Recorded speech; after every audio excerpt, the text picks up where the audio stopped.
Primeira Carta de Pedro, capítulo 1.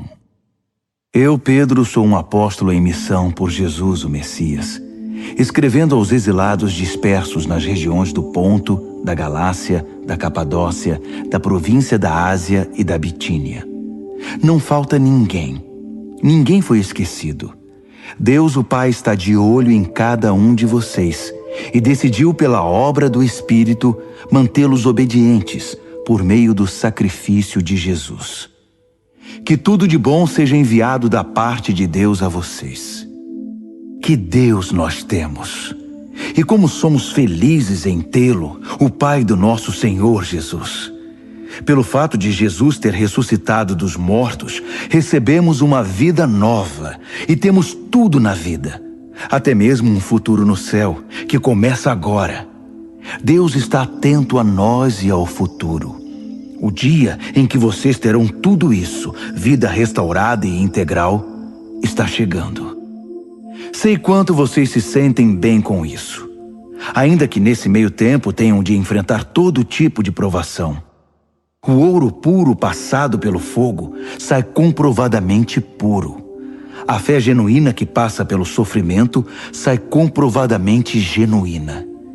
Quando Jesus consumar tudo, será a fé que vocês têm, não o ouro, que Deus vai apresentar como prova da vitória dele. Vocês nunca o viram, mesmo assim o amam. Vocês ainda não o veem, mesmo assim confiam nele, rindo e cantando. E continuam crendo. Por isso, vão conseguir o que querem, salvação plena. Os profetas que previram o presente momento fizeram muitas perguntas acerca do dom da vida que Deus estava preparando. O Espírito do Messias já havia revelado antes que o Messias passaria por sofrimento seguido de glória. Eles queriam saber quem e quando. Tudo que informaram a eles foi que estavam servindo vocês, que por ordem do céu agora ouvem por vocês mesmos, por meio do Espírito Santo, a mensagem do cumprimento daquelas profecias. Percebem como são privilegiados? Os anjos dariam qualquer coisa para se envolver nisso. Por isso, arregassem as mangas. Ponham a mente para funcionar e estejam prontos para receber o dom que está para chegar com a vinda de Jesus. Não se acomodem aos velhos caminhos do pecado, quando vocês só faziam o que queriam. Naquele tempo, vocês não conheciam nada, mas agora conhecem. Como filhos obedientes, andem no caminho da vida moldado pela vida de Deus, uma vida ativa e cheia de santidade. Deus disse: eu sou santo, então sejam santos. Vocês pedem ajuda a Deus e Ele atende. É um bom pai. Mas não se esqueçam de que é também um pai responsável e não vai deixar que vocês vivam na lama. A vida de vocês é uma jornada que deve ser empreendida com uma profunda consciência de Deus. Custou muito caro para Deus tirá-los daquela vida sem rumo e vazia em que vocês foram criados. Ele pagou com o sangue sagrado de Cristo. Vocês sabem disso. Ele morreu como um cordeiro sem culpa. E não foi algo impensado. Ainda que só agora, no fim dos tempos, o plano tenha vindo a público, Deus sempre soube o que ia fazer por vocês. É por causa do Messias sacrificado, a quem Deus depois glorificou e ressuscitou, que vocês confiam em Deus e sabem que têm um futuro nele. Agora que vocês purificaram a vida por meio da verdade, amem-se uns aos outros, como se a vida de vocês dependesse disso. A vida nova que possuem não é como a velha vida. O velho nascimento de vocês veio de semente mortal. O novo nascimento vem da palavra viva de Deus. Pensem nisto. Uma vida concebida pelo próprio Deus. Foi por isso que o profeta disse: a vida velha é como a grama. Sua beleza se vai como as flores do campo. A grama seca, as flores murcham, e a palavra de Deus continua e continua para sempre. Essa é a palavra que concebeu a nova vida em vocês. 1 de Pedro, capítulo 2. Por isso limpem a casa, tratem de varrer tudo que é malícia, fingimento, inveja e comentários maldosos. Vocês já provaram de Deus. Agora, como bebês de colo, bebam a pura bondade de Deus e assim crescerão maduros e completos em Deus. Bem-vindos à pedra viva, a fonte da vida. Os pedreiros olharam para ela e a desprezaram, mas Deus lhe deu um lugar de honra. Apresentem-se como pedras para a construção de um santuário cheio de vida, em que servirão como sacerdotes, oferecendo a Deus vidas aprovadas por Cristo. As Escrituras dizem: Vejam, estabeleço uma pedra em Sião, uma pedra de canto em lugar de honra. Quem tem essa pedra como base nunca irá se arrepender. Para quem confia nele, ele é a pedra de que podemos nos orgulhar. Mas para aqueles que se recusam a confiar nele, a pedra que os pedreiros rejeitaram é agora a principal pedra de fundação. Para quem não confia, ela é uma pedra de tropeço, uma rocha bloqueando o caminho. Eles tropeçam e caem, porque se recusam a obedecer como foi predito. Mas vocês são os escolhidos de Deus, escolhidos para a alta vocação do trabalho sacerdotal e para serem um povo santo. São instrumentos de Deus para fazer sua obra e falar por Ele, e para contar a todos quanta diferença Ele fez na vida de vocês. De nada para alguma coisa, de rejeitados para aceitos. Amigos, este mundo não é a casa de vocês. Por isso não se sintam à vontade nele. Não deem espaço para o ego à custa da sua alma. Vivam uma vida exemplar entre os descrentes, para que o comportamento de vocês refute o preconceito deles. Então, eles serão conquistados para o lado de Deus e estarão lá para participar da festa quando Ele vier. Deixem o Senhor orgulhoso de vocês, sendo bons cidadãos. Respeitem as autoridades, qualquer que seja o nível delas. Elas são emissárias de Deus, responsáveis por manter a ordem. É a vontade de Deus que, ao fazer o bem, vocês possam curar a ignorância dos tolos, que o consideram um perigo para a sociedade. Usem da sua liberdade para servir a Deus, não para quebrar as regras. Tratem todos com dignidade. Amem sua família espiritual. Temam a Deus. Respeitem o governo. Sejam bons empregados para o patrão, não apenas para os bons patrões, mas também para os maus. O que importa é que suportem tudo por causa de Deus, quando forem maltratados sem razão. Não há nenhum mérito em receber castigo quando vocês o merecem. Mas se forem maltratados por terem bom comportamento, mesmo que sejam bons empregados, é isso que vale para Deus. Foi para esse tipo de vida que vocês foram convidados, o mesmo que Cristo viveu. Ele sofreu e aceitou toda espécie de sofrimento para que vocês soubessem que esta vida era possível e aprendessem a vivê-la passo a passo. Ele nunca fez nada errado, nem disse qualquer coisa incorreta. Ele foi xingado com tudo que é nome, mas não reagiu. Sofreu em silêncio, contente em deixar Deus acertar as coisas. Ele usou seu corpo de servo para carregar nossos pecados até a cruz e nos livrar do pecado, nos deixar livres para viver o caminho certo. Os ferimentos dele são a cura de vocês. Vocês eram ovelhas perdidas, sem saber quem eram ou para onde estavam indo. Agora são chamados pelo nome e guardados até o fim pelo pastor da alma de vocês. 1 de Pedro, capítulo 3.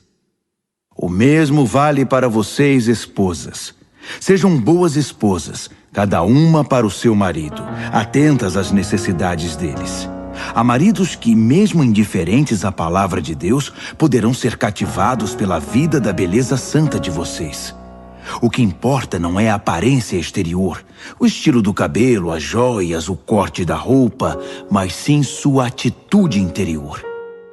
Cultivem a beleza interior, do tipo gracioso e gentil que agrada a Deus. As mulheres santas de antigamente eram lindas na presença de Deus desse modo e eram boas e leais aos maridos. Sara, por exemplo, tratava Abraão como meu querido marido. Vocês serão verdadeiras filhas de Sara se fizerem o mesmo, sem ansiedade e sem acanhamento. O mesmo vale para vocês, maridos. Sejam bons maridos, cada um para a sua esposa. Não deixem de honrá-las, nem de se alegrar com elas. Sendo mulheres, elas não têm alguns dos privilégios de vocês. Mas na nova vida, sob a graça de Deus, vocês são iguais. Portanto, tratem a esposa iguais a vocês, para que suas orações não sejam daquelas que nem passam do teto. Resumindo, sejam agradáveis, simpáticos, amáveis, compassivos, humildes. Isso vale para todos, sem exceção.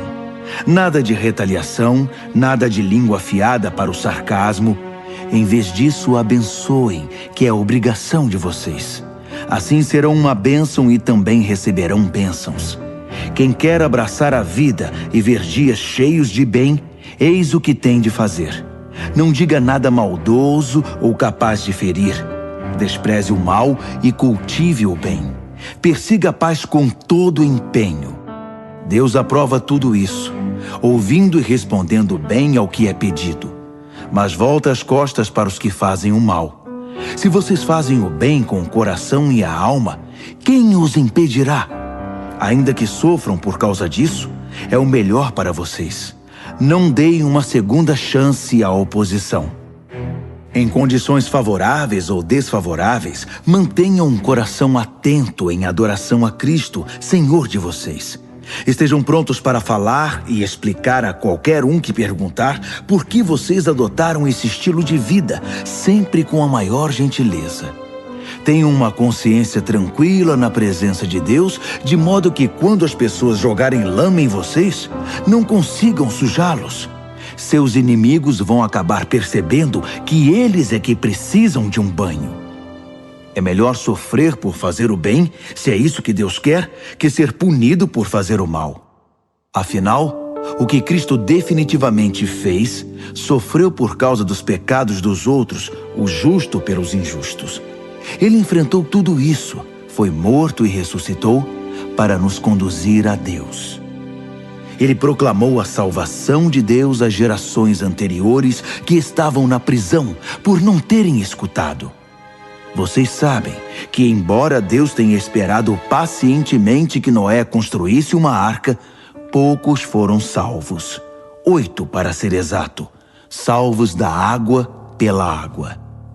A água do batismo faz o mesmo por vocês, não por limpar a sujeira da pele, mas por apresentá-los diante de Deus com uma consciência pura por meio da ressurreição de Jesus. Jesus tem a última palavra sobre tudo e todos, de anjos a exércitos. Ele está com Deus, e o que ele diz, acontece. 1 de Pedro, capítulo 4. Portanto, considerando que Jesus passou por tudo que vocês estão passando e até mais, aprendam a pensar como ele. Pensem no seu sofrimento como uma maneira de abandonar o velho hábito pecaminoso de querer conseguir as coisas do modo de vocês. Assim serão capazes de viver livres para buscar o que Deus quer, em vez de serem escravizados pelos próprios desejos. Vocês já viveram aquela vida que ignorava Deus. Festas toda noite, bebedeiras e depravação. Mas chegou a hora de se livrar disso para sempre. Obviamente, os amigos daquela época não entendem por que vocês não os procuram mais. No entanto, vocês não têm a obrigação de prestar contas a eles. Eles serão chamados à responsabilidade na presença do próprio Deus. Ouçam a mensagem. Ela foi pregada aos cristãos que agora estão mortos, mas ainda que estejam mortos, como acontece com todos, eles vão continuar na vida que Deus concedeu a eles em Jesus. Tudo neste mundo está para ser consumado. Portanto, não tomem nada como certo. Mantenham uma vida de oração. Acima de tudo, amem uns aos outros como se a vida de vocês dependesse disso. O amor resolve praticamente qualquer situação. Sejam prestativos em dar uma refeição ao faminto, uma cama ao sem-teto, e façam isso com alegria. Sejam generosos com os dons que Deus concedeu a vocês e permitam que todos participem deles. Se palavras, que sejam palavras de Deus. Se ajuda, que seja uma ajuda sincera da parte de Deus. Assim, a brilhante presença de Deus se tornará evidente em tudo por meio de Jesus, e ele receberá todo o crédito, na condição de quem é poderoso em tudo, para sempre, até o fim dos tempos. Amém. Amigos, quando a vida ficar realmente difícil, não pensem que Deus não está no comando. Em vez disso, alegrem-se, pois vocês estão passando pelo mesmo que Cristo passou. É um processo de refinamento espiritual e a glória está chegando. Se vocês sofrem abusos por causa de Cristo, considerem-se felizes. É o Espírito de Deus e sua glória em vocês que serão vistos pelos outros. Se eles os perseguem porque vocês quebraram a lei ou perturbaram a paz, é outra questão. Mas se é porque vocês são cristãos, não pensem duas vezes. Sejam orgulhosos da condição distinta refletida nesse nome. Chegou a hora do julgamento, e ele começará pela própria família de Deus. Somos os primeiros da fila. Se começa conosco, imaginem como será para aqueles que rejeitam a mensagem de Deus. Se os bons quase não resistem, o que está reservado para os maus? Então, se vocês acham que a vida está difícil porque estão fazendo o que Deus mandou, fiquem tranquilos, confiem nele. Ele sabe e sempre saberá o que está fazendo.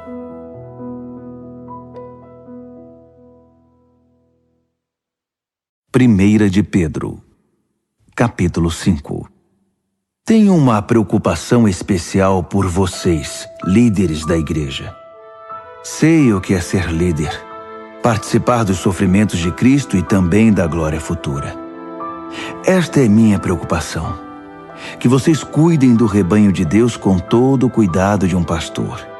Não porque são obrigados, mas porque desejam agradar a Deus. Não calculando o que vão ganhar com isso, mas agindo com espontaneidade. Não como mandões, dizendo aos outros o que fazer, mas apontando o caminho com toda a gentileza. Quando Deus, que é o melhor pastor de todos, manifestar ao mundo seu domínio, ele verá que vocês agiram corretamente e não economizará elogios. E vocês que são mais jovens devem seguir seus líderes. Mas todos vocês, líderes e liderados, devem ser humildes uns diante dos outros, pois Deus é contra os orgulhosos, mas tem prazer em pessoas simples. Portanto, contentem-se com o que são e não empinem o nariz. A mão de Deus é forte e está sobre vocês. Ele os exaltará no tempo certo. Vivam livres de preocupação na presença de Deus. Ele toma conta de vocês. Tenham uma mente tranquila, mas estejam sempre atentos. O diabo está querendo atacar e não quer outra coisa senão apanhar vocês desprevenidos. Não baixem a guarda. Vocês não são os únicos a enfrentar momentos difíceis. Acontece o mesmo com muitos cristãos ao redor do mundo. Por isso, fiquem firmes na fé. O sofrimento não vai durar para sempre. Não na presença de um Deus generoso, que tem grandes planos para nós em Cristo, planos eternos e gloriosos. Ele vai conservá-los unidos e firmes para sempre. Deus tem a última palavra. Sim, Ele a tem. Envio esta breve carta a vocês por meio de Silas, um irmão muito confiável. Tenho a maior consideração por ele. Escrevi do modo mais claro e veemente que pude. Essa é a verdade generosa de Deus. Recebam-na de braços abertos. A igreja no exílio aqui comigo, mas nem por um momento esquecida por Deus, quer ser lembrada por vocês. Marcos, que é como um filho para mim, envia saudações. Abracem todos aí. A paz seja com vocês, a todos os que andam nos caminhos de Cristo.